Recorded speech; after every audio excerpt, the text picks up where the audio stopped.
Hello there, Alaskans, wherever you are. Welcome to the Must Read Alaska Show, coming to you from somewhere in Alaska. This is the place where we talk about, you guessed it, Alaska, where we keep the mainstream media on their toes and where we are standing up for what's right in a world run by leftists. You can find out more by heading over to mustreadalaska.com and also checking out the Must Read Alaska YouTube channel for some really great content. But first, let's get this party started.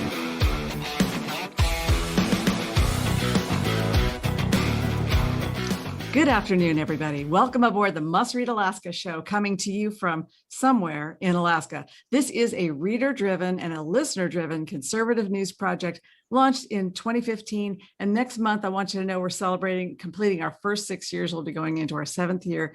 And what do we do here? We have a news site at mustreadalaska.com. It's all about Alaska for Alaskans, and we keep the mainstream media on their toes by kind of reporting the conservative side of the news, the side that they never report.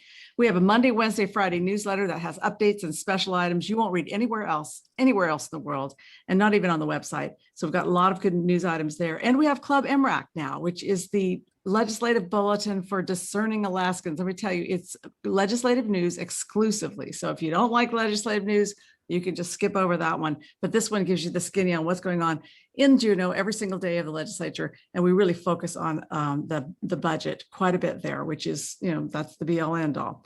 We've got a YouTube channel. We feature political content there. And you can also find us on Rumble, which has got a lot of content that YouTube won't let us run because they're in the censoring business. I'm Suzanne Downing, and my co-host John Quick has the day off, but I am really glad to be joined today by Mike Robbins, candidate for Anchorage mayor. And we are so happy to have you here, Mike, on the show. Thank you, it's good to talk to you. Thank you very much. It's nice to be here. Congratulations on your 6-year anniversary. That's a huge mark. That's awesome. That's really, really nice. Thank you. And, at the core of our mission, it's just really what this is about. As we've always said, the mission is to help get better leaders and better policies. And it's an incremental business that we're in. We're not trying to just change the world in one day, but over time, we'd like to see better leaders and better policies. And so there are 3 conservative candidates running for Anchorage mayor and at least 3 liberals. I know we got about 14 that are going to be on the ballot. And we're just kind of talking to them in this series. And I wanted to talk to you today, Mike, and have you tell us about yourself, why you're running for office. And first, I thought just start telling us a little bit about your bio, because there's a lot of people who see your signs, they hear your radio specials, but they don't know where you came from, how long you've lived in Anchorage, what formed you as a child, and so forth. Great. Well, thanks. I moved. So first of all, I was born in Phoenix, Arizona, and my dad's name is Merrill. My mom's name is Sandra. They were both second-generation Arizonans. They split up when I was a kid, and I ended up living with my dad, and we moved to Alaska in 1975.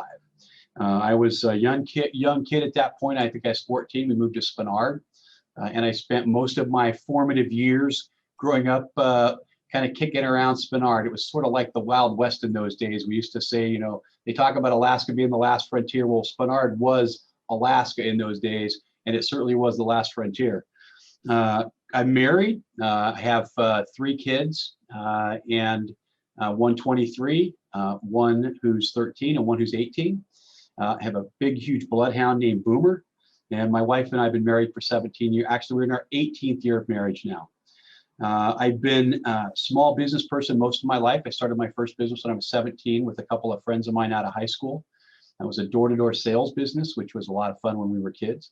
And then since then, I've worked in a variety of different businesses. I've worked in radio, I've worked in television, I've worked in newspaper.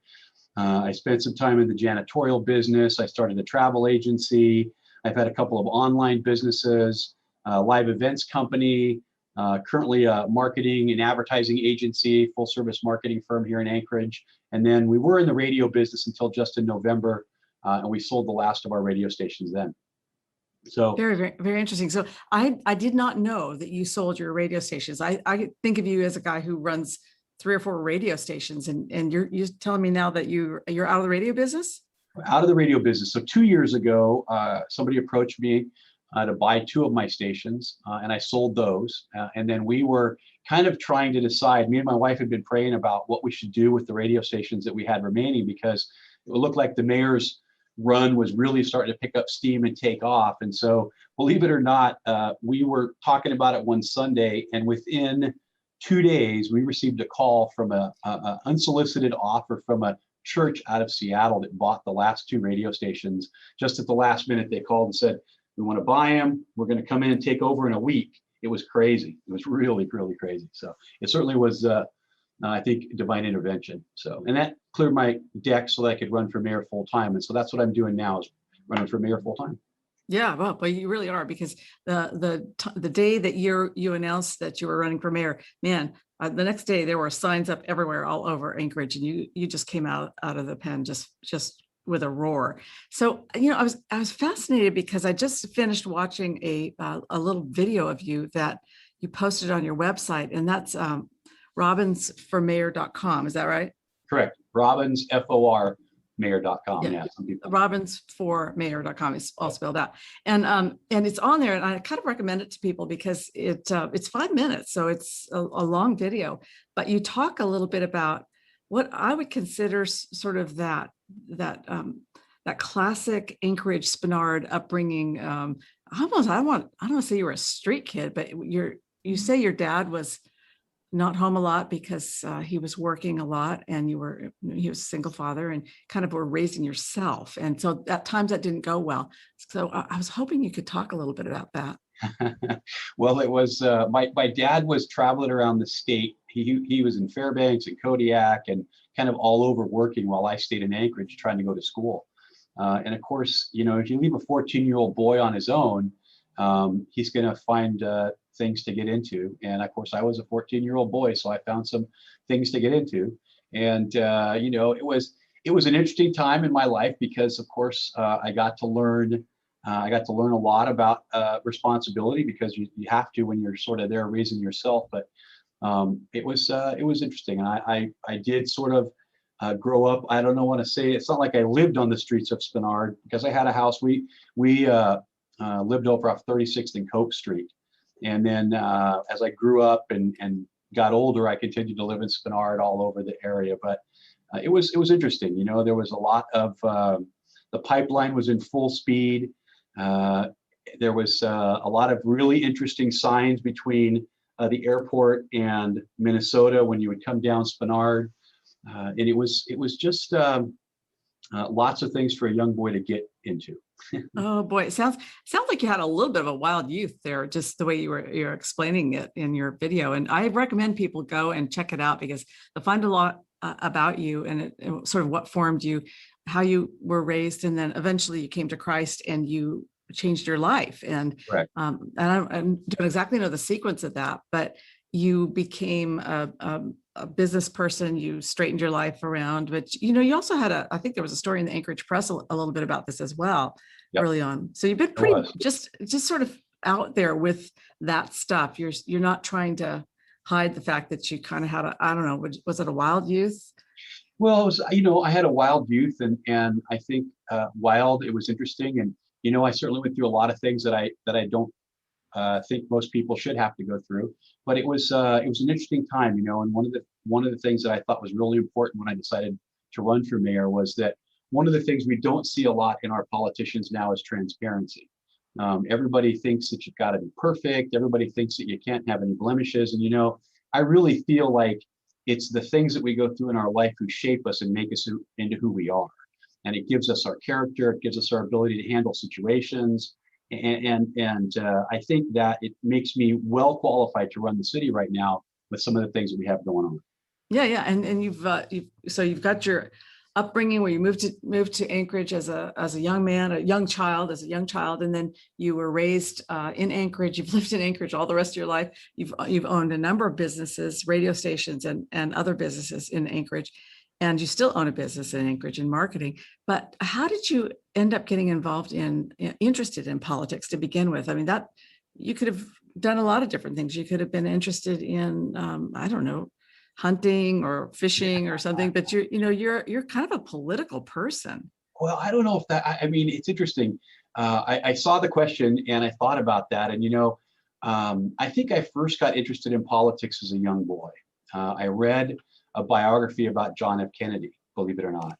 And while I've been a Republican my entire life, that reading that book and reading about his life and about what he tried to do, I think that was where I first started to pay attention to politics. I think I was probably in like 6th or 7th grade at the time. And so while I wasn't like a political wonk or anything my whole life, I was always interested in politics. And I really got into politics, I guess. Well, when you're in the radio business and you work at a talk station, it's kind of hard not to pay attention to what's going on. But when I was in Arizona, I was in the radio business for a short time. I worked at a radio station as a sales guy. And then when I was here in Anchorage, I actually at one point ran a liberal talk station for a group that owned it. And then we flipped that to conservative. And I'd always kind of stayed out of the political fray, if you will, because being in the radio business, I guess I'm like most business owners, I don't want people to not do business with me because of my beliefs. And in today's world, because there's so much polarization on both sides, people tend to try to walk that line. And then back in 2016, when Trump was running for office, and it was, I guess, when I really got involved. I woke up one night, in the middle of the night, I had this dream, and I woke my wife up. It was about 2:30 in the morning. She thought I was going nuts because I woke her up and I said, look, I got to get involved. I got to try to help Trump get elected. So you like him, you don't like him. I just felt like it was something I had to do. And so I got involved in that. And that was really when I started in politics, was back in 2016, or when I started to get involved. Became a district chairman because the District 26 chairman resigned. And so I took over that job, went down to this convention as a delegate, an alternate delegate for the Republican National Convention when Donald Trump was given the nomination. And then when I came back, I've been active in party politics, helping the Republican Party raise money, working at the district level, helping other candidates. I was involved in a gubernatorial candidate. Me, Treadwell, ran for governor, and I worked on his campaign as his campaign manager. And so I just kind of got involved because I got to this point where, and I think a lot of us do, I was, 50, and I was like, I got to do something. I mean, I just can't sit around anymore. I have too much to lose. I had a house and my businesses, and I was like, if I don't do something, I have no right to complain. And so I just took the course of action and decided to get involved and active I've always been active in the community, but never from a political standpoint. Yeah. Okay. So the only time I've known you is since about 2015, 2016, when you did get involved. So that's why I kind of know you as a political person, but that actually is fairly recent in your life. And so now you've got this campaign for mayor. Yes. And we all know that Anchorage has gotten off the rails and it's going in a terrible direction. And it's not a kind of place that is easy to recommend to people at this point. It's so, it's just gone down this path for so long, for 6 years of, the homelessness increasing and things getting really dire, the businesses leaving, things being boarded up. And what is your overall vision for Anchorage? And how do you intend to get us there? What's the vision that Mike Robbins brings for Anchorage? I got to tell you, Suzanne, I love Anchorage. I love this city. I really do. I feel like it's given me an opportunity to build a life that I couldn't have built elsewhere, from the time I grew up as a kid until now. And so I really love the city, and it really concerns me to see what's happened to her and see the direction that we've gone, whether it be the vagrants and the homeless, whether it be the crime statistics. I've been a victim of crime at my office 3 times since I've been here in 18 months. And so my vision of Anchorage is I really desire to make Anchorage a safer, cleaner, more prosperous place. And to do that, we have to address our crime. We've got to lower our crime rate. We've got to start to prosecute petty crime. And to do that, we need to support our police, and we need to make sure that we support our prosecutors because they're overworked. We also need to work with the state to make sure that we can encourage them to prosecute some of the felony crimes. We also need to deal with our homeless problem. And I know we're going to talk about that more in a minute, so I won't go into detail about that. But we also have to deal with our municipal spending. Our municipal government is way out of whack. It is anti-business. It takes 10 months to get permits for projects that should take 10 days. We do nothing in this city to foster growth. And as mayor, that's really one of the visions I have. So I want to put us back on a track to where we're small business friendly. And then I see a city that's moving into the future. That's one of the things that really excites me about Anchorage and excites me about running for mayors. We have so much opportunity, Suzanne. We've got an airport that's one of the busiest in the world. We've got a port that brings in 80% of the goods that comes into the state. We've got a railroad. We've got a new railroad that's going to be built from Alberta to Anchorage. There's so many things that if we just lift our vision a little bit, I think we can make Anchorage a very, very exciting place to live again. Like it used to be when I was a kid growing up. I used to brag about this city to my friends all the time. And now I had a friend call me 6 or 7 months ago and tell me his daughter-in-law and son were moving here. And I was cautiously, I was very cautious about telling that I thought that was a great idea because of our crime, because of our poor education system. So anyway, my vision is really I want to have a city that my daughter, when she's 23 and gets married, she wants to stay here. She wants to raise her family.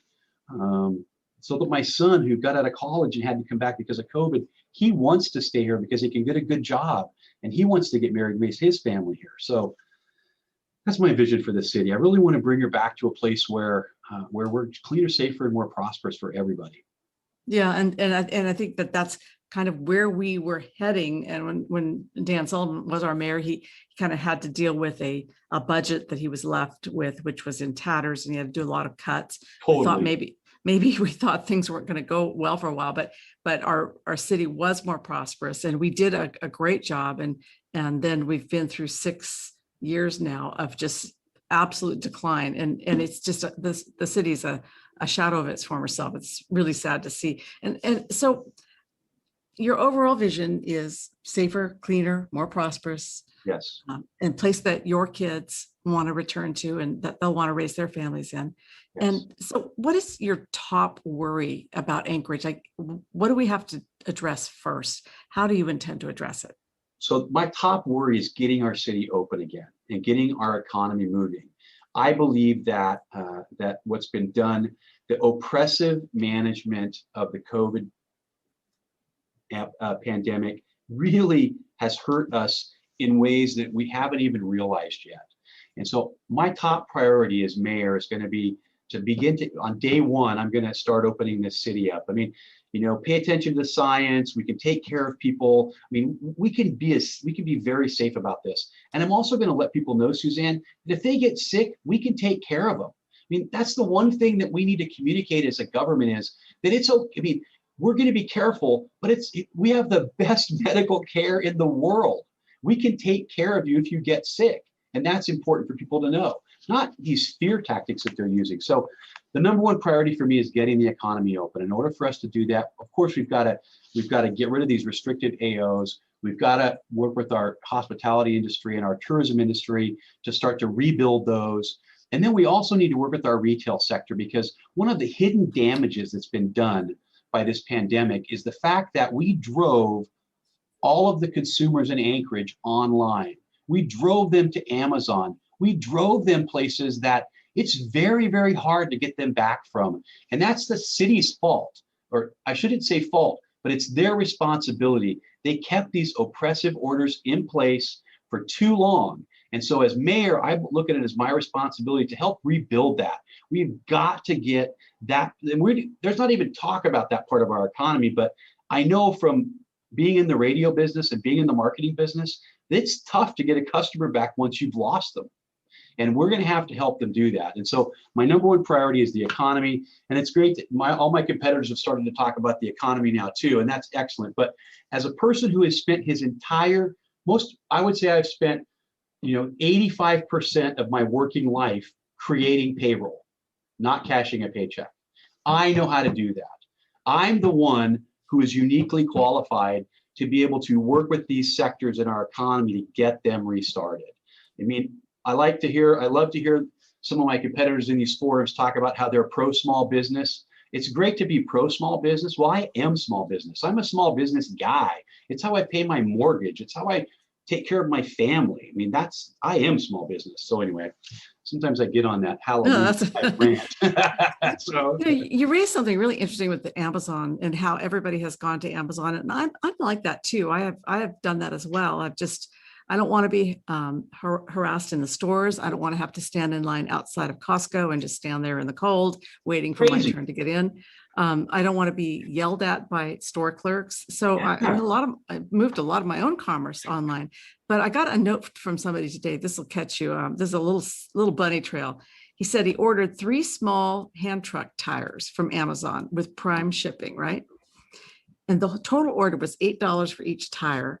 And it was $24, including shipping. And the tires arrived, it was about 10 pounds. It was 5 days before they arrived. So he got them in 5 days. So he measured the box and he went down to the post office and he priced it for how much it would cost him if he mailed a box weighing that amount to somebody for the exact same service. Instead of the $24 that he paid for the 3 tires, including shipping, he would have had to pay $84.85 just for the postage. And his point was, we as Americans are subsidizing Amazon. Without a doubt. Because we don't get the same rate at the post office that Amazon gets. That's So we are hurting our small business owners, and we're subsidizing this huge monstrosity called Amazon that's now starting to, well, you know what Amazon's doing. They're doing things like deplatforming people. Yeah. So fascinating, because we do need to rebuild our economy for our small business owners, and that is quite a task. And I don't know how you get there once people change their habits. I don't know what you do other than perhaps, work with incentives. You've got to have probably carrot and stick on that. But let's just switch for a minute and talk about homelessness, because it is one of the things that's on everybody's mind. We've got this homeless industrial complex. We've turned the Sullivan Arena into what we were told was a temporary facility, and now it looks like it's a permanent facility. My understanding is that people are being attacked in there, that it is an unsafe place. We're not getting a chance to hear about that because the communication coming out of there is very controlled. Mm-hmm. But we're becoming a magnet for a place where rural Alaska can send its misfits and miscreants. They can banish people from their villages. We don't get to banish people from our village. So we inherit a lot of people coming to our town because we're creating a big infrastructure to support them. Yep. What do we do about this? I mean, I feel like if it was fixable, a lot of cities on the West Coast would have fixed it already, but they didn't fix it in Seattle or San Francisco or Los Angeles or Hollywood or any place. I mean, all of the cities are struggling with this. What can we do to solve it? Well, first of all, I hate to have us compared to Salt Lake or to San Francisco or LA or Seattle, because I think what it takes, if we're going to really fix this problem, Suzanne, we have to have the will as a city to stop it and to fix it. And I think what's happening in a lot of these West Coast cities is, I think they have a will, but they have a will for enabling and allowing folks to continue in the behavior. As you saw from my video, I have in my background, I have some experience with things that affect homelessness. And, I think that the number one thing that we have to do, first of all, is we have to let people outside of Anchorage know that we're closed for business when it comes to being homeless, right? This isn't a place that's going to be fun to be homeless in. And it's not going to be a place. I read an article, because I've spent a ton of time on this issue because it is so important to the voters. But we have to stop enabling the behavior, and we have to, as you said, work with the homeless industrial complex. The biggest challenge that we have right now with that complex is they're all operating in different silos, and they're not working together. They're all addressing their little parts of the problem. And so what we need to do is we need to attack this problem at its base. All right. We need to stop people from entering homelessness. And once they get into the homeless flow, if you will, we need to get them out of there as quickly as possible. I had breakfast with somebody this morning from Wasilla who's dealing with homelessness out there. And one of the things I said to him was, I told him I didn't want to be discompassionate, or I didn't want to seem like I lacked compassion. But it used to be when I was a kid and I was using drugs and I was on the street, you know what got me off of the street and got me off of drugs wasn't because someone gave me a handout. It was because somebody made it really uncomfortable for me to be in that position. And not only that, it was the pressure from society that it wasn't okay for me to live there. It wasn't okay for me to be that way. And so it created the internal desire in myself to change my lot. And you know, what's happening right now in our city is we're just big enablers. We're buying these people houses. We're buying all of their meals. I mean, we spend, I've heard as high as $52,000 a year on every single homeless person here. That's a crazy number when you think we spend $3,700 a year, I think, on the people who live in Anchorage, the 300 and some thousand, 17,000 that live here in the city. So what we need to do is we have to attack the problem at its base. We need to use the law, get our arms around these folks. We need to stop the camps. The camps are illegal, and we need to deal with that. You know, my competitor likes to say, well, we're going to need to buy some warehouses to put people's stuff in. Well, I'm not as sure that I want to buy warehouses to keep your stuff in. I think we just need to stop the illegal behavior. So. Well, we've got a lot of drug and alcohol issues, obviously, and I don't want to discount the whatever trauma people have had in their lives that led them to the place where they're at. But it is obvious that some people do need treatment. But is it our ability as Anchorage to actually, are we going to be able to afford this massive amount, the AO 66, where we're buying these buildings, and this one's going to be a homeless shelter. This one's going to be a drug treatment center. This one's going to be a halfway house. How are we possibly going to afford all that?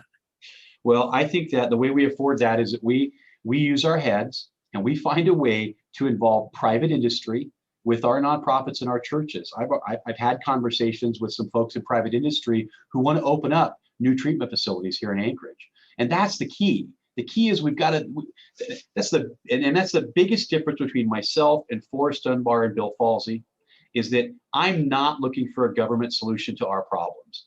I'm looking for a solution that's going to allow our community to solve the problems on their own.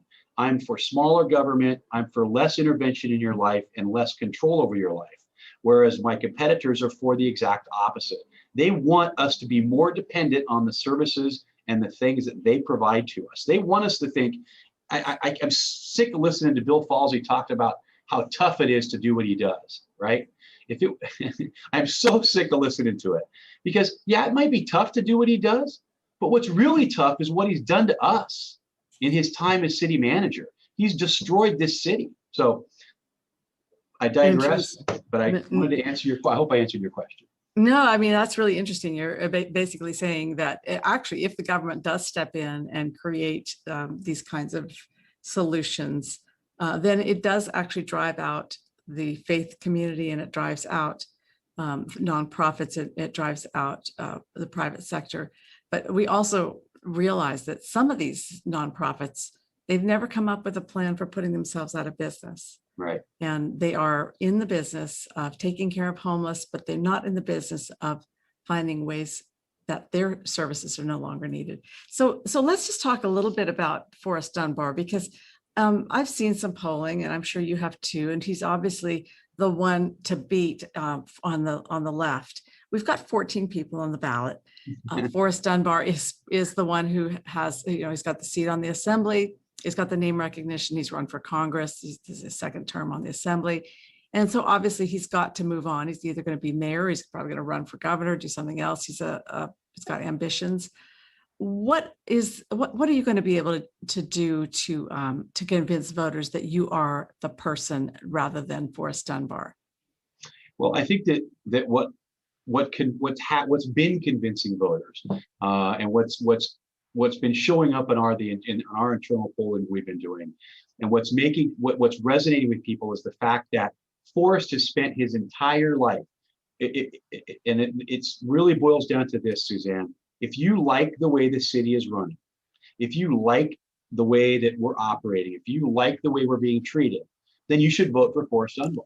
If you want something different, if you want someone who understands how to solve tough problems, if you want someone who doesn't just think he knows how to lead, but has demonstrated leadership by building multiple companies from the ground up, then that's me.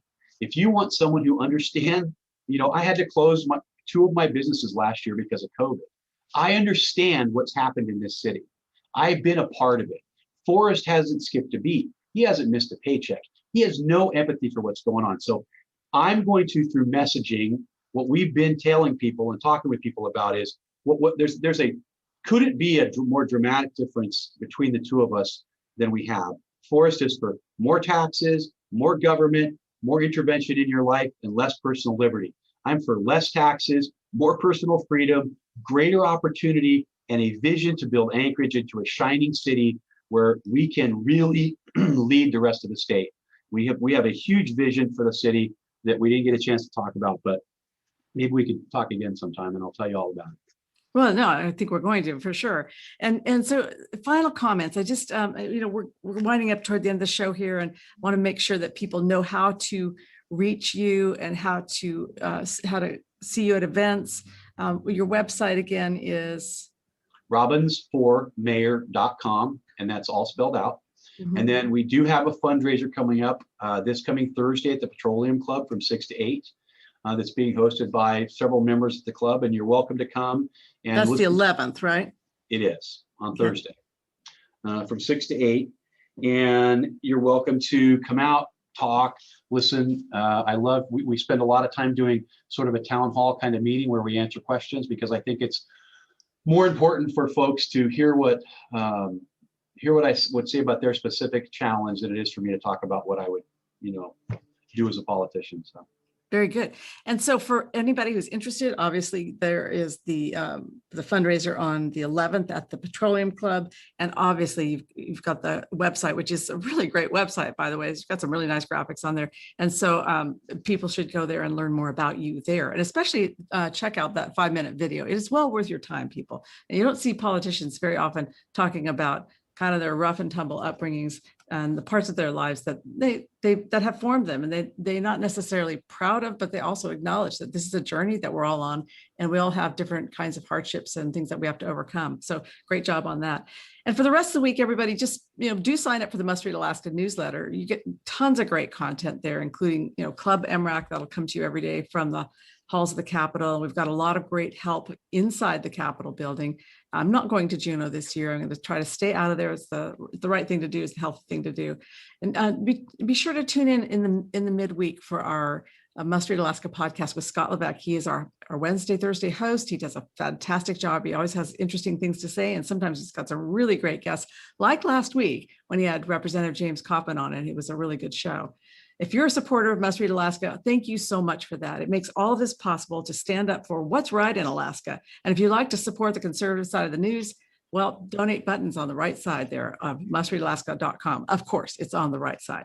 So your support allows us to stay strong, independent, thoughtful, and standing up against the big blue wave of the activist liberal media. So until next week, we're signing off from somewhere in Alaska.